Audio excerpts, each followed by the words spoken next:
Daybreak Africa is your one-stop top-notch breakfast show that brings you all the interesting stories happening in and around Africa. Because we have all the morning essentials, including the latest news, sports, weather, and events. And of course, the people. Daybreak Africa on television Nigerian. Weekdays, 9 a.m. to 10 a.m.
Good morning, everyone. I hope we all slept fine. We're doing fine today. Today is Thursday. Exactly. Yeah, throwback Thursday. You already know. What are you throwing back to? To so many things, especially the good old days. Yes, when we were coming, you were saying throwback Thursday. All right. Good morning, everyone. My name is Mercy Joe. And my name is Elvis. So, guys, I'd like to say a very big thank you for joining us on today's edition of your amazing one-stop breakfast show, Daybreak Africa on television Nigeria. That's right. That's right. It's cancellation of the reopening of schools. Yes. Announced by the federal government. I got a wind of that news yesterday, immediately after the virtual Federal Executive Committee meeting. And the statement was actually credited to the Minister of Education, Adamu. And from his, if you look at it from his point of view, you were saying it's quite logical because he said it is better for Nigerian students to miss a year off the calendar than to risk their lives. To risk their lives, actually, and that's a very solid point there.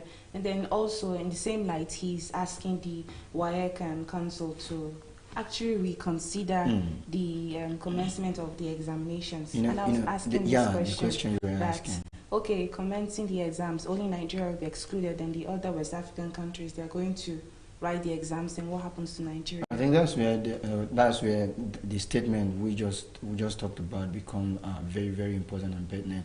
If the WAEC feels okay, they want to go ahead with the examinations and all, and then the Minister of Education is saying Nigerian students will not participate in those exams.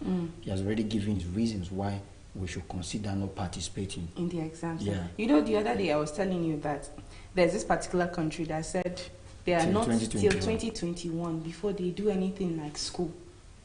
Because no matter what, I don't think it really be enough. The guidelines will never be enough to say that all these schools should partake. No, like we've been talking about, if you really want students to go back to school, there are certain things you need to put in place.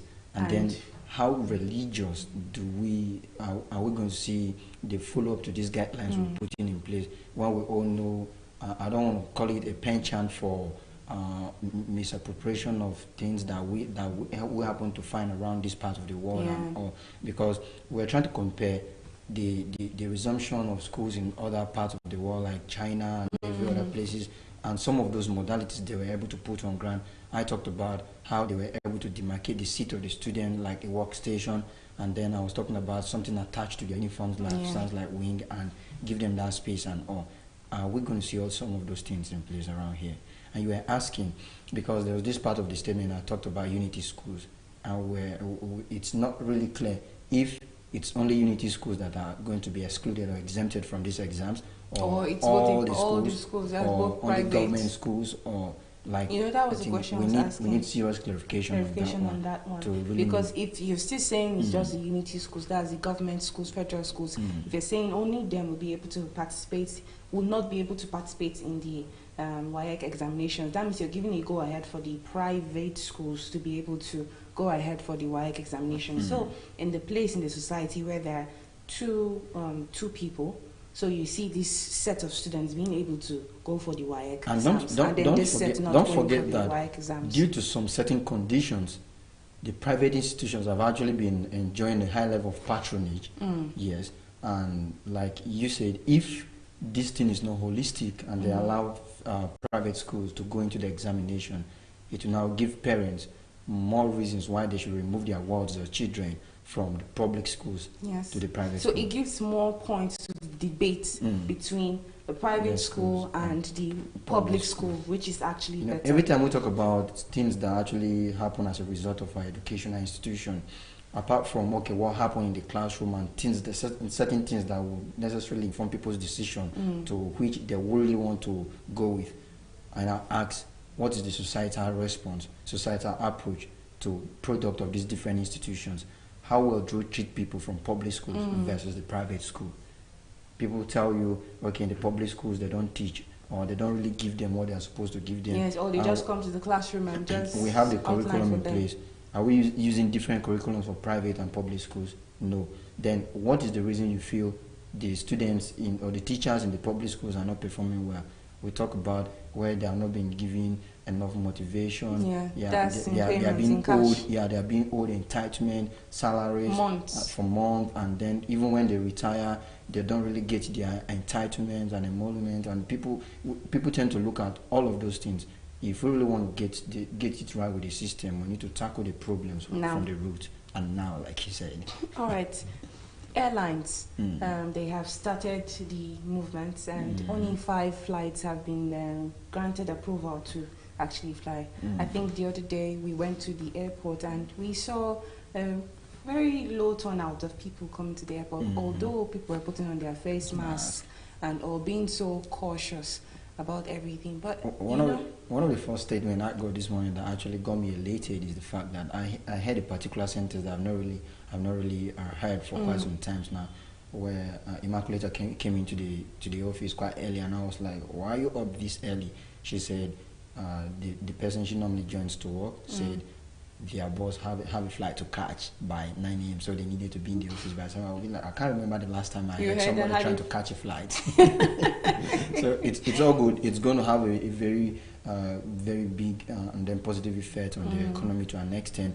You recall that when the aviation industry was actually shut down because of coronavirus pandemic, there was this statistic that was done by somebody who is actually very close to, is quite privy to the aviation sector, and he said an airline on an average generate about 5 billion naira or 5 million naira a day. There was a statistics he put, and then calculate that amount of money times the number of days the aviation sector have actually been shut down. Then you already know how much revenue we've lost. Well, it's a good thing that they have commenced the flight now, because that way they get to making for their losses actually, and then the low turnout of people, I can't tell whether it should be attributed to the fact that they are scared to go to the airport, or that the amount to use to fly now it's very high. So it's two things involved. Those 2 things are actually involved, and then we need to look at, apart from looking at it, okay, maybe it's just because it's just reopening gradually, we're going to see mass turnout later, but the fact is it's not going to be the same like it used to be again, because so many things have changed, so many activities have changed, and then so many businesses that people might really want to travel to conduct have actually resorted to be doing it online. Yes. So most times it doesn't, that necessity of traveling is not really there again, especially with the passengers. So what we'll now be having frequently is the cargos for deliveries of maybe other people make online and all. So we just need to brace up for these times. And then the adaptation is really very. You're talking about a rape case of the girl that was raped in Lorraine. Kwara State, and it's quite devastating. I think the girl, they said she is a student of one of the health institutions, some of these health colleges, and she's doing her industrial attachment with a particular firm, and she needed to move to her uncle's place because of the proximity to her place of attachment.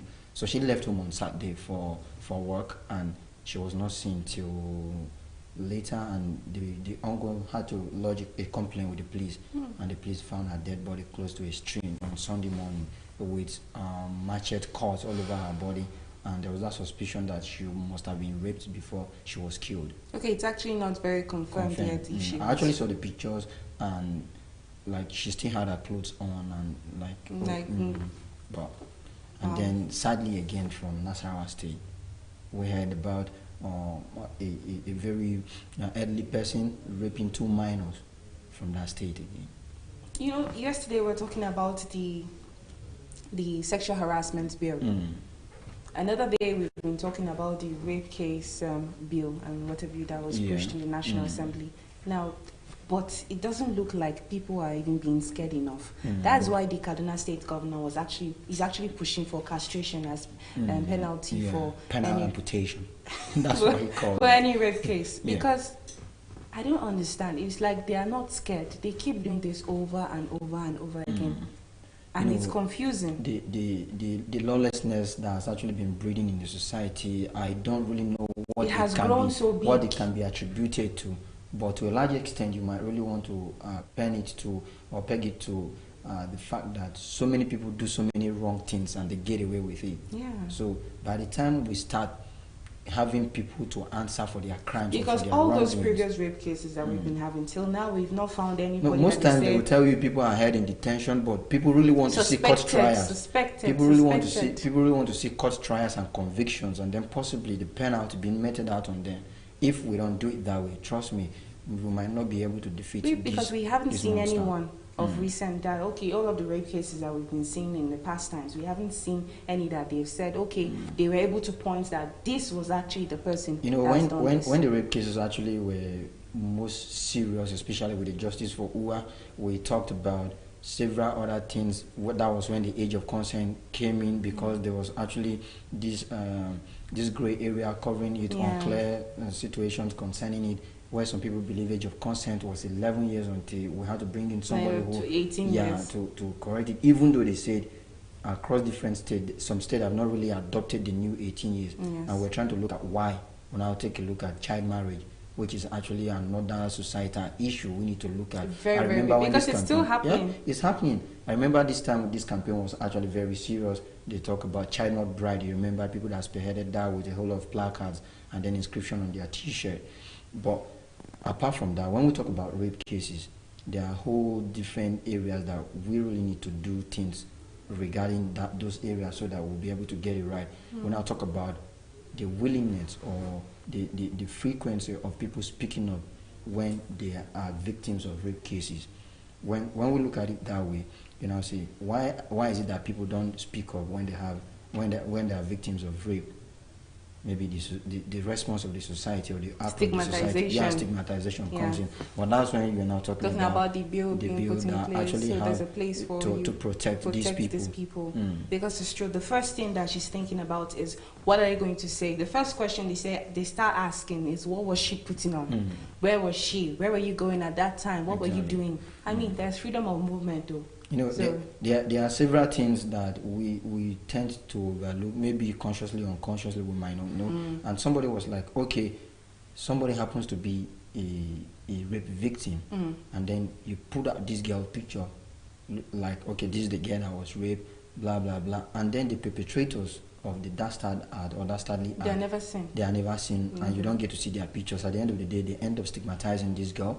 Look at this one, look like several of those things. So I think they need a way so that these rape victims can be protected. I think that will actually help them speak up the more. When you were talking about the case of the Kaduna State governor, I remember when he was talking about, okay, people who happens to be witness to some of those things, or he was talking about testifying behind closed doors or behind the scenes, so that, okay, people don't get to see you.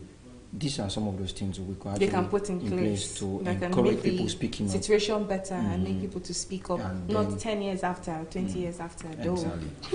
All right, the question of yesterday was, which is the most spoken language in the world? And we told you that the answer is going to shock you.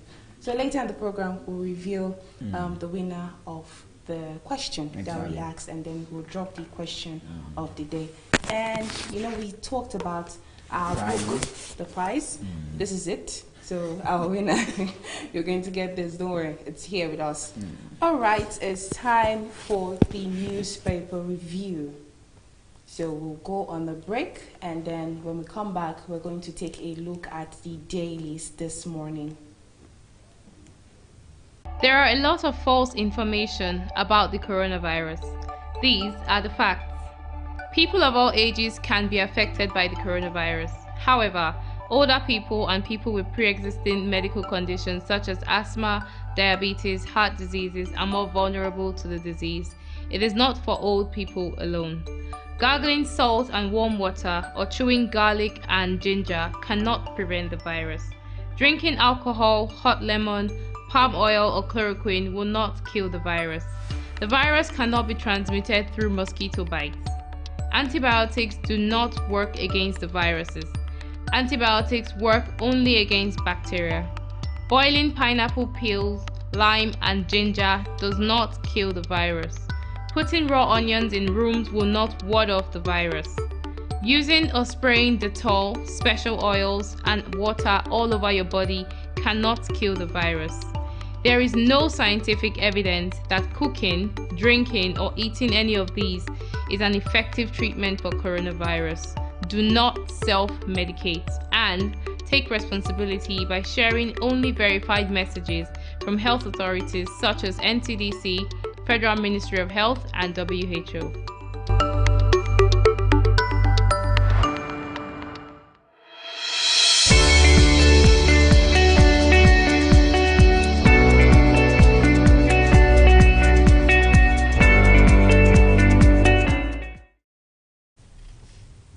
Alright, welcome back. In case you're just joining us, this is still Daybreak Africa here on television, Nigeria. It's time to take a look at the dailies this morning. We have a whole lot of interesting headlines across the national dailies this morning. I want us to begin with this day newspaper. We take it from top to the bottom. Low passenger turnout as flight operations resume. Airlines are recording 94% compliance with COVID-19 protocol, says NCAA. Talking about the low turnout, we already mentioned it earlier on. All right, FG reverses self-council's reopening of schools. We also talked about that earlier on, and you can check that out on the page 5 of this day newspaper. Just right below the nameplate, Magu faces police censor as interrogation enters third day. Why most senior police officer in EFCC takes charge. Oshibanjo denies collecting 4 billion naira from commission's boss. Fresh suit challenges legitimacy of APC caretakers. Appeal court to hear Amechi Group's request on July 16. And then legislators in executive arm. What's that all about? Pick a copy of this day newspaper to get a detail of that. And then I'll take this last one. Ondo Assembly's deputy speaker suspended over deputy governor's removal. That story is on the page 5 of this day newspaper. And that's all from this day newspaper this morning. All right, taking a look at the Punch newspaper this morning. Panel probes Magu over alleged ownership of Dubai properties. That's on page 2. Probe team 6 answers to mysterious release of 157 oil tankers. Umar assumes duty. Suspended anti-graft boss spent third day in detention. All right, below the picture nameplate there, 7 killed in explosion on NPDC oil platform. That's on page 23. Still beside that, Ondo governorship poll, APC screens Akeredolu, 5 other aspirants. Below that, Luth petitions panel over failed surgery by cosmetic surgeon. Talking about cosmetic surgeries going on this I actually saw that days. news yesterday, and I don't want to talk about it. We'll talk about it later. All right, still beside that, Ondo Assembly suspends 3 anti-impeachment members. Leader resigns. Above the nameplate, slain IRT corpse family sues Malami, demands killer soldiers trial. That's on page 18. Nigerian students won't resume schools. Take WASSCE, federal government. That's on page 16. We talked about that earlier on in the program. Anyway, that's all for the Punch newspaper this morning. All right, and a quick look at the Guardian newspaper actually reveals the following headline just below the nameplate. Markets stagger over CBN secrecy on Naira devaluation. That's actually story with the banner headline. And the pressure hits external reserve amid sustained forex decline. Experts predict more hardship as import cost rises. Seek multiple foreign exchange sources in agri solid minerals. Alright, and then below the picture story, we have a report here concerning the resumption of airlines with the caption, 4 airlines off to good start, record 40% load factor. And below that, FG backtrack says schools not reopening soon. Kogi Cross River residents in danger over refusal of COVID-19 testing.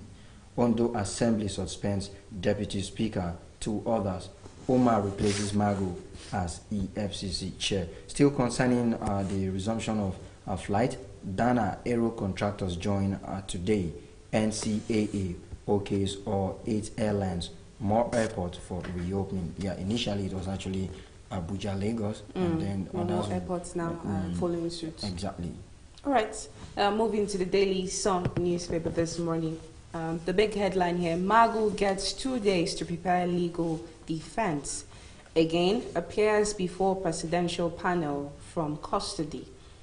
Quizzed on looted assets disposal, as reported by the Sun, Umar Mohammed takes charge at EFCC.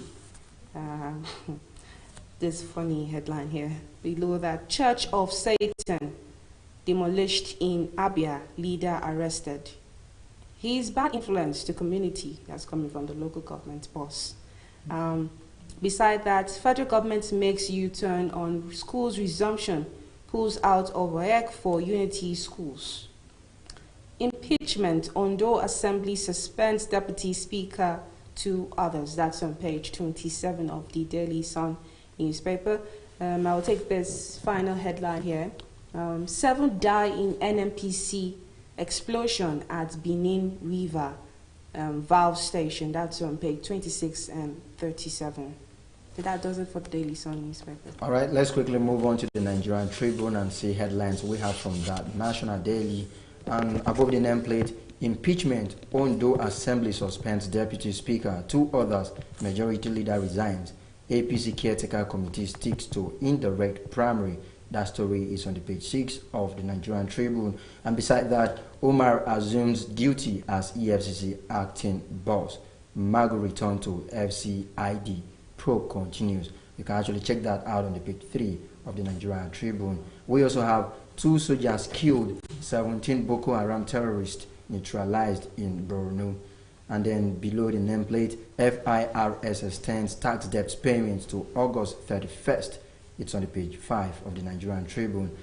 Still coming from the Nigerian Tribune, FG6 World Bank support for 102 million out of school children. It's on the page 27 of the Nigerian Tribune. Pump price hike. Southwest Ipman chefs proposed strike till after Salah.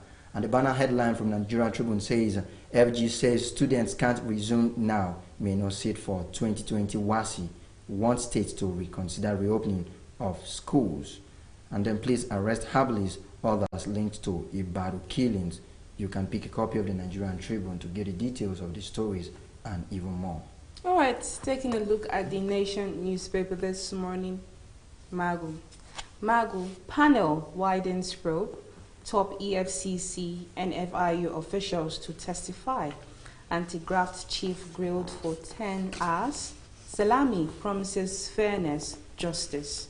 Below that, APC screens Akere Dolu, Ichi, Kekemeke, Adelami, and others. That's on page 8 of the Nation newspaper. Above the nameplate, Kwara officials in isolation as COS is buried. Top officials for tests. That's on page 5 and 7. 5, 6, and 7. Beside that, federal government pulls SS3 pupils out of work. Wow, that's on page 27. Still beside that, sad news here. 7 dead as explosion rocks oil facility. Eagle Star Onuachi test positive for COVID-19.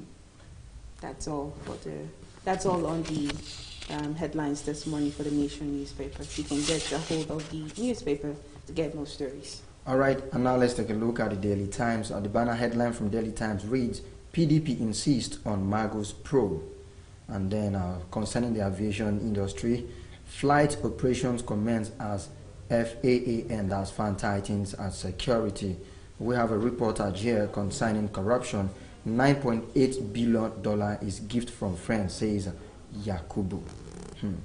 I saw that story earlier on, and I was like, so amidst all of that has actually been happening from the handicraft agency. Yeah. They have still been going about doing their normal jobs and then discharging duties. It's actually good.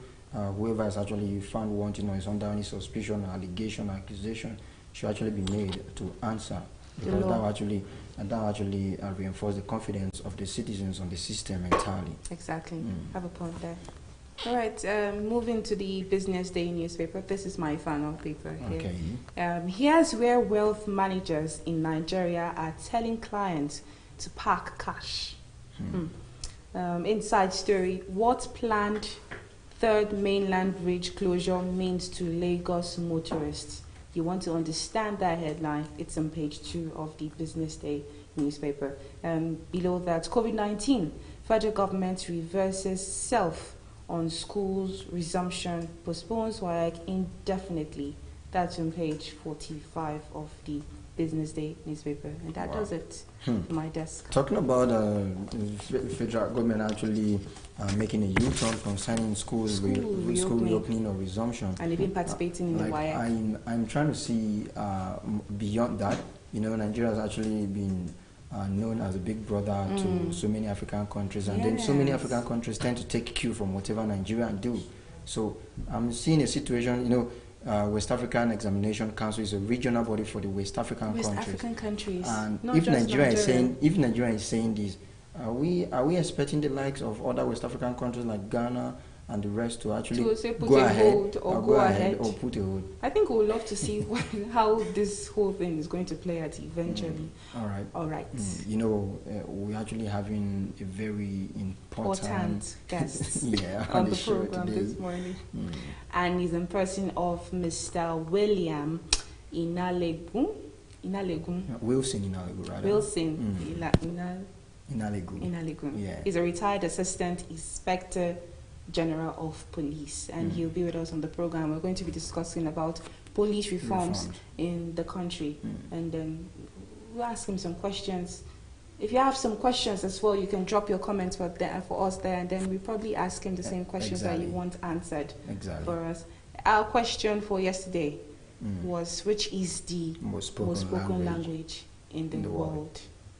You're dropping your comments. The winner goes with our book, Integrity versus Power Play, coming from our very own CEO in person of Philip Agbese. All right, we'll go on the break now, and when we come back, we'll go across Africa, right? For news across Africa. Now the match don't start. Tunde na him first catch coronavirus. Him pass am to Sarah. Sarah go market and she dash Adamu. Adamu carry the virus run, come give him children for house. Now so the children carry the virus enter playground. From playground, it can't enter grandpa body. Grandpa take over, pass and give him friends as they shake hand for road. Now so grandpa friends carry coronavirus go their house. Before you know, they don't throw away and give everybody for yard. Now so corona enter box 18 and he say go! My people, if we give coronavirus chance, it go win all of us. Protect yourself and your family. Stay inside your house and make sure say you dey wash your hand with soap and water at least 12 times a day. If you get cough and fever and it dey hard you to breathe, call 0800 026 7662. Corona dey kill. Make we careful My name is Chiwendu Osisiago, presenter of Television Nigerian Business Daily. In a globalizing world, ours is to keep you engaged, informed, and educated on contemporary happenings in the business world. We therefore command a special audience of business-minded viewers who are eager to know more about business, I mean your business. Why don't you take advantage of our special affordable offer to let the world know about your concepts, your goods, and of course your services? You can call us on 080-3071-6959 or 070-3234-9054. You can also visit us at Television Nigerian in Guzapi, Abuja, and follow us on all the social media handles on Facebook, YouTube, and of course on Twitter at Television Nigerian. Your business is our concern.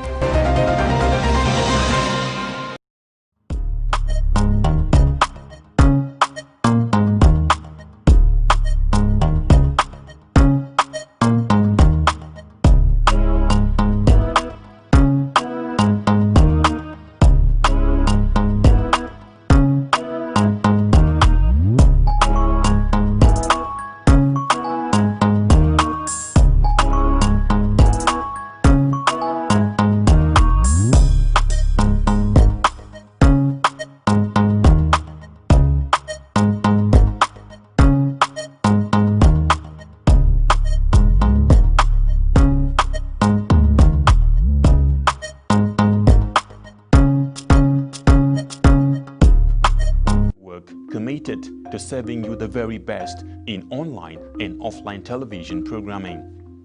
Situated in the serene environment of Gusape, Abuja FCT, TVN, as it is fondly called, caters to a wide variety of audience via carefully orchestrated mind-blowing programs in the areas of fashion, business, politics, entertainment, religion, movies, food and health, culture and lifestyle, events around the globe, sports and foreign news. Whatever your inclination, we've got you completely covered with programs like Issues of the Moment, The Patriot, Daybreak Nigeria, Matter Africa, TVN Business Time, Healthy Living, From the Cradle, Stay Inspired, Entertainment Gist, Movie Hour, Hits Paradise, among others. All designed to keep you thoroughly informed, entertained, at the edge of your seats and yearning for more.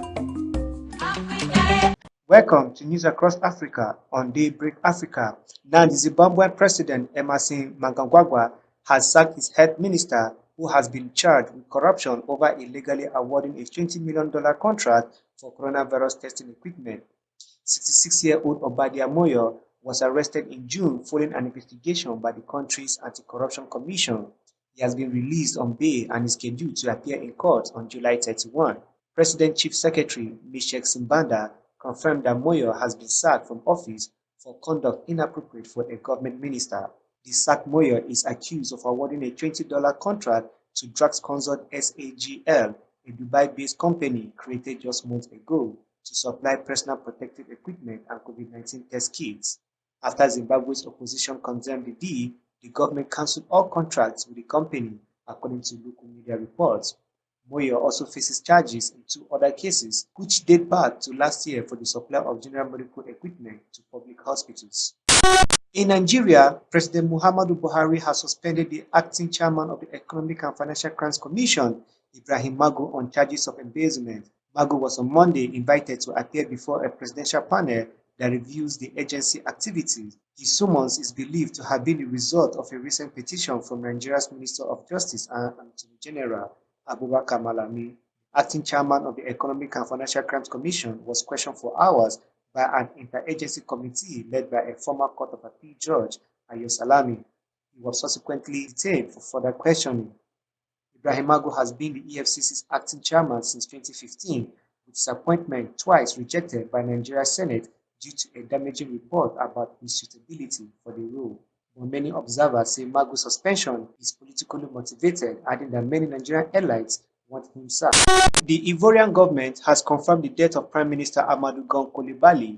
He died at the age of 61 in the capital Abidjan. The deceased returned home last week after a 2-month absence, during which the period he was receiving medical treatment in France.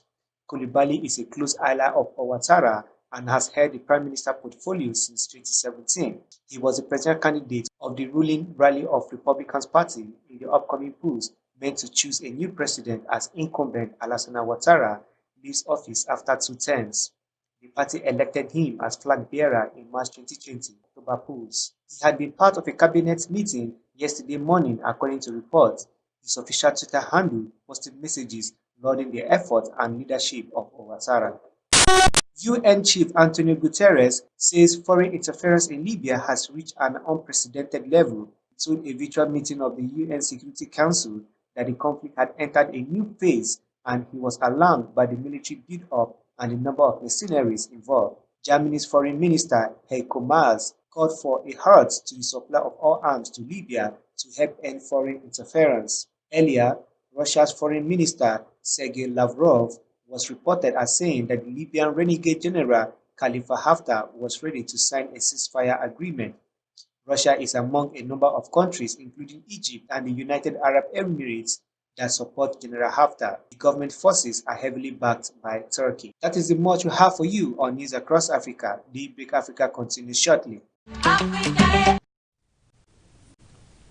All right, welcome back. This is still Daybreak Africa on Television Nigeria. If you just joined us, welcome on board, and if you've been with us, thanks for staying with us. Like we earlier introduced on the program, that we will be joined by a former retired Assistant Inspector General of Police, the person of Mr. Wilson in Alegu. it is our pleasure to let you know that he is with us in the studio already. Good morning, sir. Thank you so much. It's a pleasure for me to be here. Good morning, sir. Thank you. All right, Mr. Wilson, just go straight to the point. Nigerians are coming out to ask, like, why do you think there's a reason that we are clamoring for a reformation in the police sector? Thank you very much. Thank you, sir. I think it's not just the Nigeria police, but every organization for that matter. Definitely. It cannot be static. There is always time for change, for reform, for transformation. Even in the well-advanced countries like in the US, following the unfortunate killing of George Floyd, yes, there were loss of in hundreds of cities across the US. So many clamor for reform in the place. So Nigeria does. People, from where the Nigeria police has come, from the colonial period through the 60s, where you have the parliamentary government and the subsequent military intervention, and then back to democracy in 79, then again to military, and then 1999. So in a democracy, you hear the voice of the people, and they want to determine the way they are policed. True. And certainly that will fuel call for reformation. True. In the manner of arrest, in the respect for human rights, in response to crime, and just getting the service they deserve. True. They deserve and they desire and desire. Not going the so opposite way. All those will fuel call, and it's legitimate because the voice of the people should be heard, and because it's about life. The police is very critical because it has primacy in internal security. If you're in your house in the night and unfortunately you get attacked, when you call on the police, you expect them to come. Yes. Or when you buy landed property or a plot of land, and somebody else comes to lay claim to that land and bring the police to arrest you, you will not be happy because you think this is like a civil matter. So the combination of all this certainly would lead to call for police reform and transformation. And you know, there have been so many presidential panels, ministerial panels to, look into all of this. So I think it's legitimate and it's not unexpected, and it's not only in Nigeria. It's not out of place either. Deserving, even look at this beautiful studio. In those days, it was not like this. No. Sure. It's changed. Okay, like you actually talked so much concerning the need for police reform, and it's very okay to know that this is not the first time people are actually clamoring for police reform, and this is not the first time, even though if there's any reformation or reform, it's not going to be the first time. There have actually been series of reforms in the past. Can you actually pinpoint maybe some strategic reasons that actually necessitated some of the reforms that actually happened in the past? I think I did mention some of them. Okay. Like, given, for example, student demonstration. Yes. When the police go into the campus, formerly the police just gets invited and all that, but now the VC has to, write, and there is a process now. Yes. You don't just, when we were in just in those days, when I recall one time there was problem and the police were just called in. Now there are protocols for that. That's part of the reform. Another reform is about the way you are policed. You have a say in the way the police renders their service. And that is, we are a community, this part of Gusape. Yes. We have crimes that are peculiar to Gusape. And we want to sit with the police to discuss the intervention that is best for us. We don't want to come with a generic, the police will come with a generic approach. Come to think of it.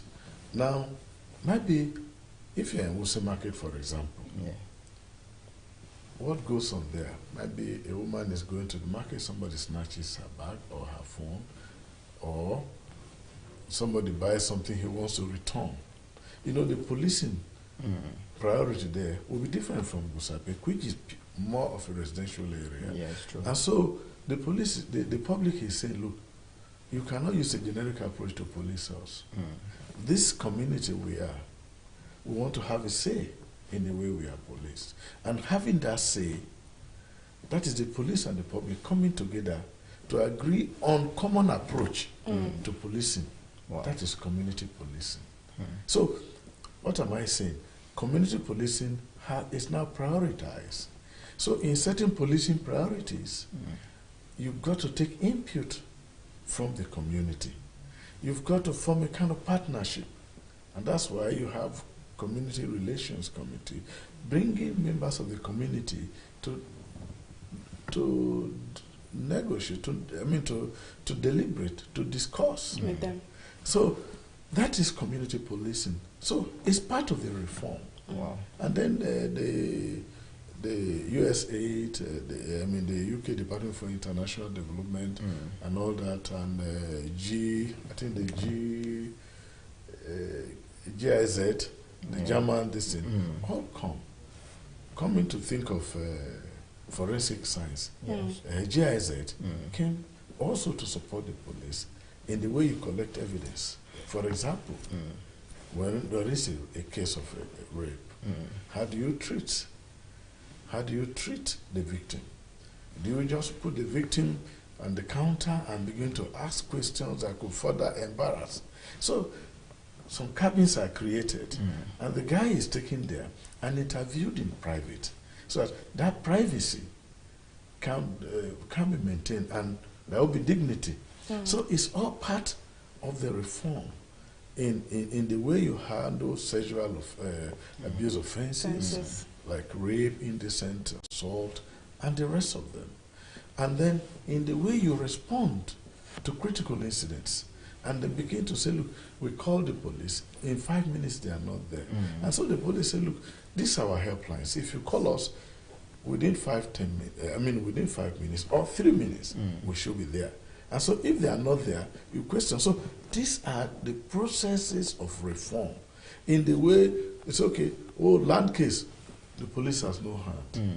You deal with purely criminal cases. Way. So, and all this is part of the reform agenda, the change management that are in place.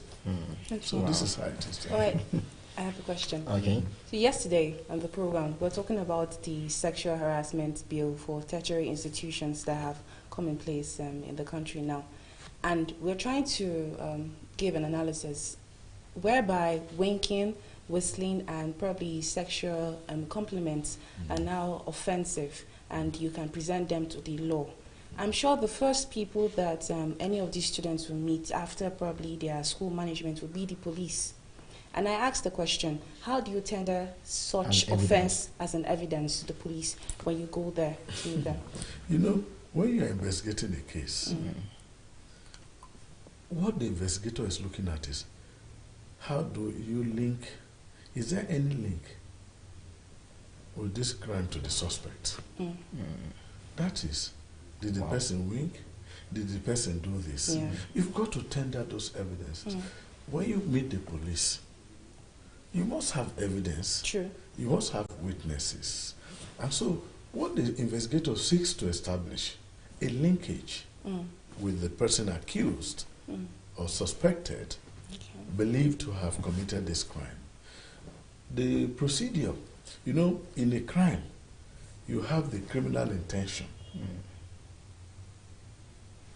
and then the act. So the intent is very, they call it the mens rea, or which is the criminal intent, or the actus reus, the act. So for something to be an offense, these things must come in place. That means if I wink at a girl or make some passy that she feels offensive or uncomfortable. Uncomfortable. And I do it with the intention to, sexually abuse her and all that. Yeah. So once the investigator is able to establish that, that is the standard. It's like somebody comes to steal this cup. I take this cup from here and I place it here. Now, the law says that if with intention to deprive the owner permanently of the use of this thing, and with that dishonest intention, I cause it to move. They call it exportation. Once I move it, the offense is complete. Sure. That means we are talking here. This my glass is here. In order to still commit theft, you carry this. We are talking, you just place it there.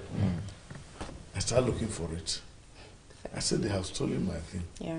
If the intention you took it, and it will be proven, because when we're saying who took it, you didn't answer. Yeah. That means you never had intention of returning. So you had the intention of depriving it permanently. And in order to cause it, you moved it. Even though it is still within where we are, it's not an attempt. It wasn't a joke. It's a complete theft already. Yes. Wow. Okay. Well, my question particularly is how easy will it be to come up with such an evidence? They will develop a protocol. Okay. Yes, for investigation, like any other case. It is not difficult, because that complainant will be able to prove. Because if you said it, if you think it is very difficult, then you will not be able to report. You don't have to bother whether you'll be able. All you know that this has happened to you. Yes. And it will go along like that. Yeah. We under the criminal liability, we talk of moderate correction. That means you could beat your child or that. Yeah. But now those are being criminalized because the child protection and all of this. So there is a way you go about this. In the same way, because the person is not saying, you are looking at it as beyond that just winking and all that. All of that. It's a different level of proof than, for example, indecent assault or rape, where you need some elements to prove that crime. But in this case, I have not studied that law, but if you look at it, you will see the points to prove. And when you look at the points to prove under that law, then when the investigator advises you, when you are writing, everything you are saying is going to match it with the features of that crime. Yeah, because they're intelligent enough to understand. Yes, it's just like I'm saying, when you go and make statement, you say, I didn't steal it too. I only took it and kept it under. You are talking, you didn't steal, but I already know. And so when I'm writing my report, so when you have the points to prove that crime, once the victim has made a report, it is left for the investigating police officer to establish whether or not a crime has been committed. And because when he is doing that, he is looking at the Evidence Act. He is looking at the section of that law. He is looking at his powers and is seeing all those things. So when you are talking, he's listening to you. You are writing or he's writing. Yeah. When you finish, he's going to begin to pick. That is why, even if you're a professor, a police constable can interrogate you because that is his job. That is what he's trained to do. It could be a first school living certificate holder, but after undergoing police training, he has learned those skills which he deploys in the course of his job. So you don't bother because the section creating that offense and the Evidence Act, I think the Administration of Justice Act and all of this combined, because the police or the lawyer are going to look at this and they'll bring out those ingredients. And once those ingredients are there, but if they are not there, they can refer the case vexatious or trivial and all that. But it shouldn't you shouldn't be scared to report. True. Because it's not for your point to prove. You know that this guy has a criminal female Nigerians listening to you now, I'm sure they really love looking into that question. Apart from the female Nigerians, I just believe this is actually going well and it's sitting well with everybody watching at the moment. True. Because it will help. It's a very valid explanation. Exactly, because the confidence of the people in the police force will actually be strengthened at the moment, because from all you've been explaining, it's a very good meal as a breakfast for everybody. And then that police is your friend really has to come in place now. Exactly. People have to feel very comfortable enough. There was a point he made that I'm actually very happy with. He said when an investigator is carrying out his job, his main aim is just to see how we can actually connect. Whether there is a link between this individual and the crime. And the crime. That is irrespective of the method the police are actually trying to use to maybe create that linkage. Don't be scared if you know you are guilty. Like if you know you are not guilty or innocent. Yeah, because when you are talking, he is looking at the totality of evidence. Oh wow! And you say, can I establish has any offense been committed? Committed here, really? If an offense has been committed, who committed the offense? Is it this individual? You know, those are the things he's looking at. Wow. Yeah, even whether you're forging the whole case. So if you have no link, of course you say you don't have. But if you have, because the evidence will be so clear. Wow. Yeah, but your father will come to the station. No, my son, I trust him. I still have this very important question here. You know, I'm sure Nigerians will want to understand the difference between when they say the police has invited you or the police is arresting you. So can you help us with that? No. You see, there are some offenses. You just have invitation letter, or you ask the individual to come. If not really the direction of this thing, you don't know where it will lead, whether there's a crime, and you just extend an invitation. You honor the invitation. Yes. But I've heard that in cases that some of these invitations turn to arrest. Yeah, no, when you are served with invitation, or when you are invited, and you begin to have that conversation with the investigator or the officer there, like the example I gave, yeah, what is this? Then, from the way you are responding, then they will apply the judge's rule that they will now say, they will give you a statement form. It could be a witness, it could be a suspect. And in the suspect, there will be a small paragraph that they have asked you to make a statement. You are not obliged to say anything. But whatever you say could be taken down in writing and be used as evidence against you. It means it's now arrest. You are now believed to have committed the crime for which you were even invited. But you can be invited as a witness. But if the police determines that, look, I was going to the market. When I wanted to cross the road, a young man about 5 feet, 6 inches tall, he wore a red bowler hat. He had a tribal mark, and he looked tipsy. Elvis, you don't have a tribal mark. I'm even above 5 feet. And then a report is made at the counter. The charge room officer, they call him CRO. It could be an inspector, it could be an assistant superintendent of police.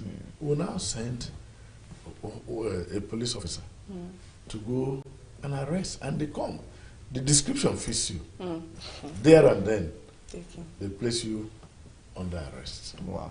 Yeah, I hope you understand. Yeah, you've actually talked so much concerning this. So I'm teaching police duty. Yes, honestly, and we're really enjoying it because I'm retired now, so I may not be as fresh as those young people. That's where my next question comes in now.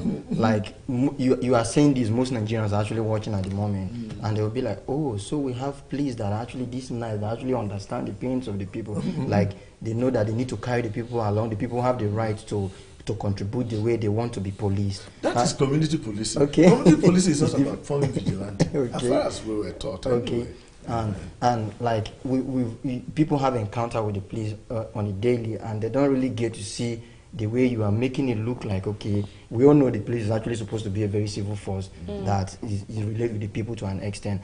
But we've seen cases of people coming up with allegations that a police plant evidence on them, they pick them up or arrest them unnecessarily or without reason, and then turn them to suspect later. Even at night, odd hours. Odd hours, especially when they there's even no come curfew. to search your houses without no search warrant. And then I think some Nigerians are even kind of laid back not to understand that you have to ask them for their search warrant before they come into your house. Yeah, these are allegations that as senior officers you receive. But I'm telling you that the police has a strong machinery in place to deal with officers who fall short of their code of conduct. And I think only this week we heard that some officers were dismissed. About 12 or close to 20. 12. You see, the police does not tolerate misconduct by officers. And I think the police is one organization that has this inbuilt system. They have a unit called the escort. For example, if you go to the police station and you say, look, you go to the DPO or the commissioner and say, look, every time around the Galadima roundabout, there are some officers there who are collecting money. The commissioner of police will deploy the escort. There will be marked money. And they will arrest those officers and deal with them. I don't know of any organization in Nigeria that does that. But the police has been in the forefront of this. That the police is interested because the police believes that if we don't have the confidence and trust of the community, our work cannot be done. Sure. Because the public are our eyes and ears. So the police make conscious efforts to discipline errant officers. If you go to every police station, officers are defaulted. That means they are defaulted, that their charges are brought against them. One man said you were controlling traffic, you slapped him. Or you abused him. Incivility to members of the public. You will be tried. You could be reduced in rank, you could be dismissed, you could be given severe reprimand, you could be fined, given major entry, which means if you are, assuming you are fined, the fine is so small. But the next promotion course, even though you are the most senior, your name is not going to be there. You drop. So I think if the public know the effort police officers make, senior officers, even from inspectors, ASP and all that, of course, there will be some bad eggs. That is not to say. But what I want you to say is that are those misconduct tolerated? No. If you complain, go to the DPO or the area commander or even the commissioner of police. I say, look, you were driving, this guy slapped you. You'll be shocked. First of all, the officer will be arrested, detained, and will be marched in an orderly room and tried. So I think the police makes conscious effort. And it is not today. It's been there. But the public, do they have time to come forward? Even let me give you an example. So I'm very sorry, sir. Before you give us that example, we'd like to go on a very quick break, and we'll be right. Let's go on a very quick break now, and we'll be right back. We still have our guest in the studio with us this morning.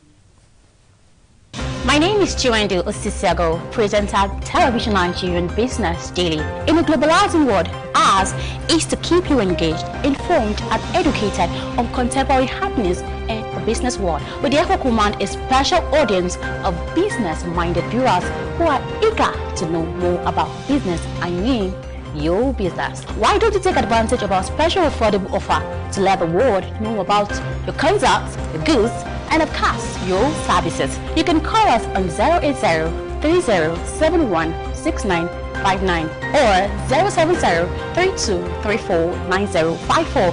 You can also visit us at Television Nigerian in Guzapi, Abuja, and follow us on all our social media handles on Facebook, YouTube, and of course, on on Twitter at Television Nigerian. Your business is our concern.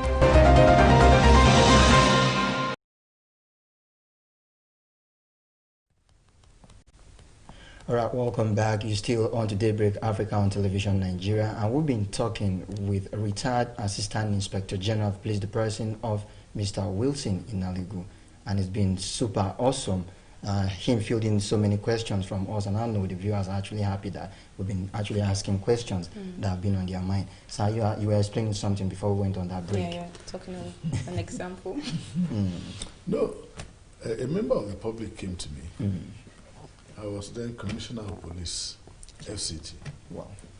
And we took action against the erring officer. And he said, so, guy, I know Semekuna do anything, I just talk. I said, okay. I told him, I said, okay, since you just tell us what happened and tell us you have forgiven him. Wow. Because I had to persuade him to speak because we need his evidence. And we took action, very severe action against that erring officer. So you know, our people, they complain they are very hot. The next moment, when they see the action against the officer, they say, I don't make you cause somebody, make they come out the road. Yeah, or make they dismiss them. So the attitude of our people too. And contribute. So to the decision you people eventually take. Contribute. The reformation of the police is not just the responsibility of the Inspector General of Police or the President or the Minister of Police Affairs or the Police Service Commission, but it is the responsibility of all Nigerians so that we have the kind of police force that we truly deserve. Because for any society to develop properly, you must have an effective and efficient police force that respect human rights. Will you go and work where you are not sure you can go to work and go back safely? So, but we can come together to bring a police force. The police need your support. And the support is not only in material terms. That word, that man standing idly on the streets, that is moving without direction, you informing the police can save life. Exactly. Wow. Okay, I like the fact that you've been able to, you acknowledge that there could be some bad eggs, and we all know all institutions are actually built on a very strong structural rules and guidelines, like the Nigerian police you talked about. But the big players and then some of people that's meant to implement some of these structural guidelines on ground to see that, okay, the force is efficient is what Nigerians are actually looking out for. And then you've been able to highlight maybe the approach of our people that may tend to dissuade, contribute to the way they deal with erring officers and all. But maybe we might want to link the way they deal with the erring officers. The elderly ones may have, or the senior officers may really have, okay, they have enough, their salary is fat enough to take care of them, but the younger ones or the junior ones don't have that enough salary, so they tend to engage in some sharp practices, devise other means and all. Because when you made mention of maybe you come to lodge a complaint that there are some police officers receiving bribe or money somewhere, when you take it there, the commissioner may actually want to take action. And we've also seen people that say some DPOs are aware that they deploy these men there. There was a particular community I was aware of. The police in that place call that road the CBN, because that's where they get more money from. They call that place the CBN. And then I want you to also address the issue of people alleging that police plant evidence on them. Maybe you see a young boy who keeps dread, and then you slid in an evidence in his pocket just to nail him. That would be most unfortunate. Why do I say that? I'm not saying it can't happen. It can't happen. But there is always the law of karma. You aren't going to be a police officer for life. True. Only yesterday, let me say, I was commissioner of police, I was AIG. I'm a private citizen now. I hope you understand. So, if anybody, it can happen. But I'm telling you one thing is, for example, executing a search. When you get a copy of the search warrant, assuming this is the search warrant, the court has given you we call it SW, very short. And you go to an address where the search warrant is. You see the occupants of the house. You tell them, you show them a copy. But you've got to be careful, because there are some criminals, as you bring it, they'll tear it. Yes. That means the evidence is lost. No, but it can happen. So you may not, if you hand it over, you could be in trouble. You may not carry that assignment. Instead, you are dealing with it all, and you leave the weighty evidence that you have gone for. So when we have a warrant to search this house and premises. He's there, maybe with his family or with his friend, and you subject yourself. Please, Oga, search us. It's his duty. But if you say, oh, I trust you, I will not search you, that's up to him. He can waive his right to search you. But it is more reasonable and it is wise to complete the task. To search the officers, search their pockets, their bags, everything, and they enter. That's the individual searching the police. Yes, yes. Is it there? Is it yes. It's possible. No, the police he won't tell you search us. Okay, Nigerians, you're listening to that right now. It's very possible for you to search. No, it's not possible. It is required. It's required for you to search the police as well. Because when you are going just to in search, case. when you are going to search a house, they will search you, so that this allegation, oh, police planted evidence, oh, police did this, you remove it. Okay. And then when the search is complete, you say, I, Inspector so and so, and 2 other officers conduct a search at so and so premises between the hours of this and hours of that. In the course of our search, the following items were recovered. You will state them clearly. Then the man signs, and if he has a witness, he will sign and you also sign.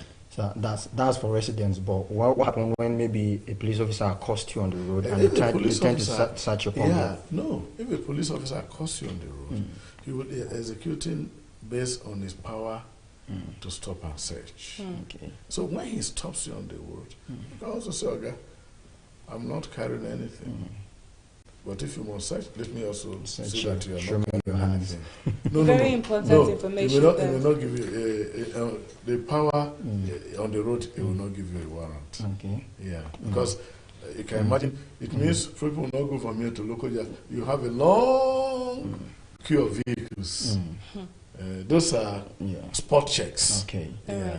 Might be, when I see, I look at this. I look at you, and psychologically, you can't search everybody.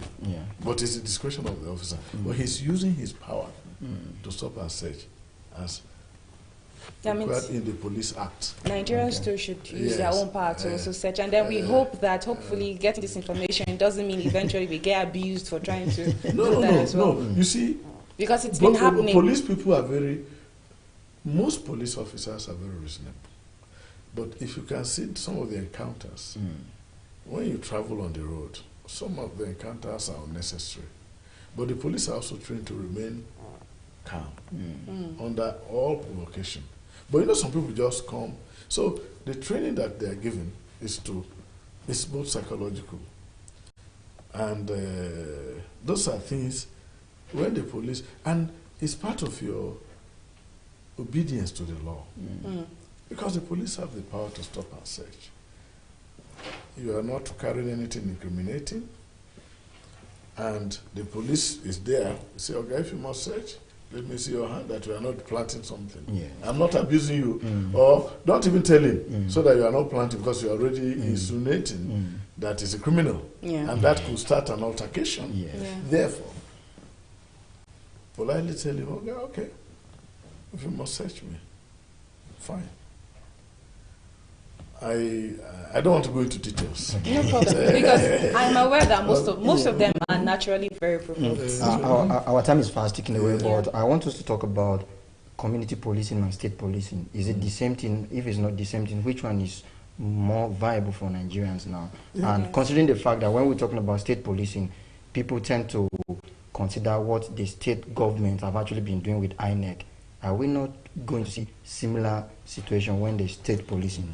I think state electoral commissions. Yeah, the state police that they are talking about is not the same as community policing. I think what the governors are saying, that they are federating states, and they should also have the power to have their own police force. But if you look at it critically,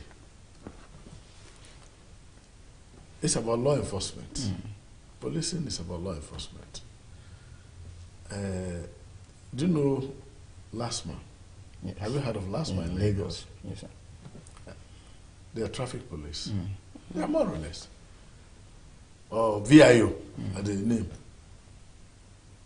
Are they not carrying out the function? Or Karota in Kano. Yes, are they not carrying the function of policing? So, strictly speaking, but I think the governors may be looking for something more. That's where the fear and suspicion of Nigerians maybe, I don't know, maybe armed individuals and those who have the power to stop and search and detain and prosecute or whatever. But essentially, they are asking that, look, just like you have the federal police force, which is the Nigerian police force that we have today, that they should also have. But I think maybe we need to tarry a while, get a lot of things sorted out. And after that, I'm sure gradually this can happen, because the VIO, the arrest, I think some say they can even fine. You understand? They check your documents and all that. You have traffic police. This traffic police, you see them carry gun? No. They don't. So the VIOs also don't carry gun. So if I may say that in due course, those federating states, I'm sure, it will become obvious to everyone that, okay, we can now devolve this to all the states, to have all the federating states to have their own police force, commissioner appointed by the governor. But even right now, the governors can give lawful directives to the commissioner of police, and he will carry it out. So that's I don't want. It's a highly controversial topic. Very sensitive. Very sensitive. I hope even my statement will not be misunderstood. The next one is community policing.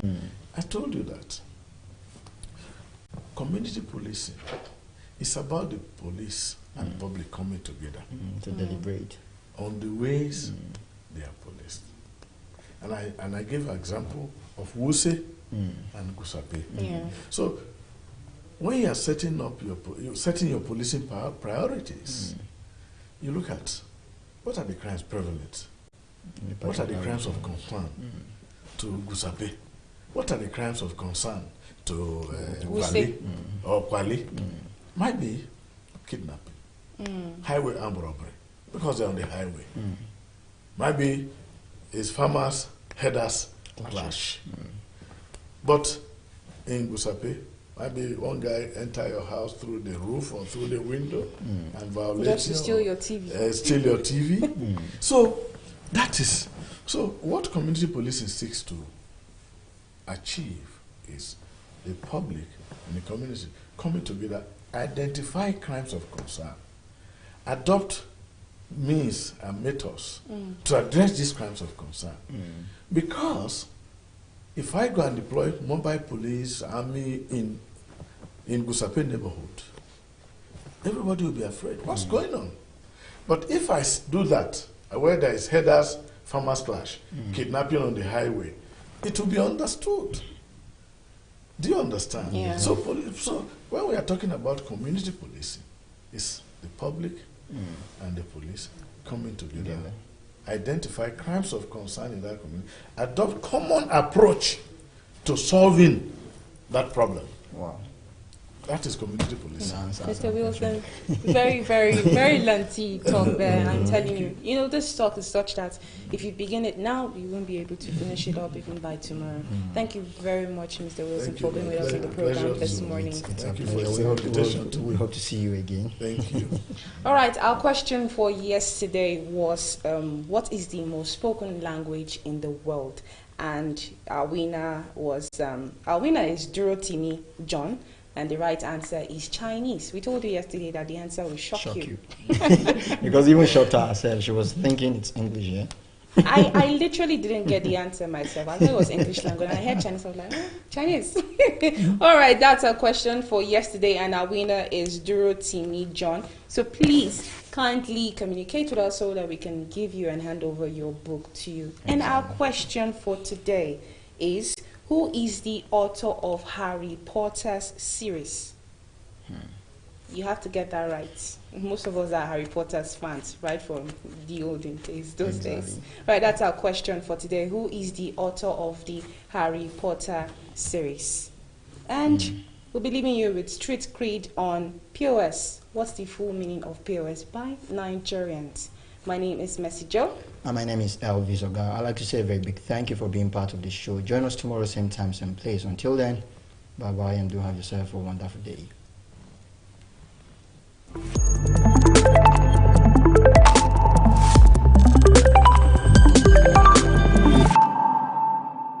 Precisely, in fact, I don't know the meaning of POS. Can you tell me the meaning of POS? Payment of service. Exactly. Payment of service. Are you sure? Yeah. Very, very sure. Yes, sir. Passover service.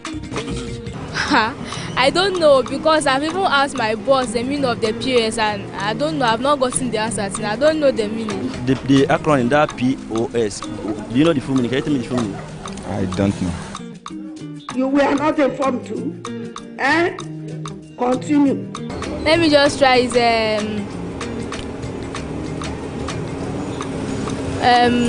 payment